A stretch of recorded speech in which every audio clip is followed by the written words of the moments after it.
মার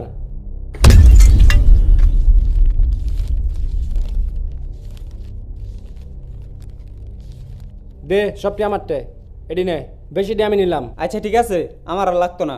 আর হুন আব্বাইলে কবি যে আমরা কিছু জানি না কেরাবেন নিচে গা, আমরা নাটক সাজামু শিকার তুই ভুলেও করিস না। আচ্ছা কোন মি যাবি যা। এই বাড়ির মালিকও জুয়া খেলেন, তবে ভাগ্য তাকে করেছে ধনী। চলুন এখন তার সাথে কথা বলি। এই তালাটা দিয়া গাড়িটা বাই কর। ভাই, আমি আপনার কাছ থেকে একটা প্রশ্ন জানতে চাচ্ছি। হ্যাঁ বলেন।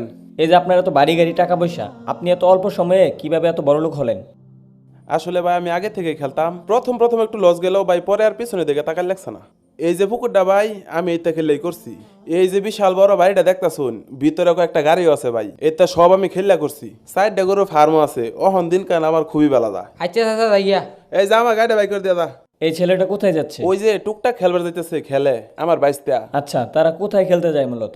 আমাদের এলাকার ওই পাশে একটা জঙ্গল আছে, মূলত ওইখানে খেলার আসরটা জমে, ওইখানে সবাই খেলে। তবে সব গল্পের শেষ এমন হয় না। চলুন এখন দেখা যাক কোথায় বসে এই জুয়ার আসর।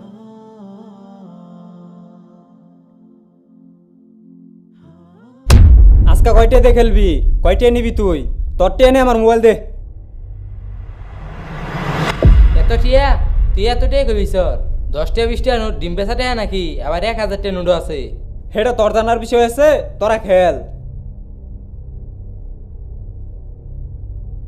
হন, কালকে আমার কাছে টেয়া আছিল না, তোর কাছে টেয়া আছিল, হেলিগে টেয়ার গরিবা দেয় আইসর। আজকে আমার কাছে টেয়া আছে, যদি 1 মিনিটও খেললি এরপর লাহের নিচে কোনো খেলা হইতো না। তোর কাছে টেয়া আছে তো? টিয়া আছে, খেল তুই, সবার তো টিয়া আছে। হ্যাঁ, আজকার দেয় না আমার, আজকার টাকা লিয়ে বস্তা লিম কারো। বুঝলাম না আজকে কি হইলো। এই সাল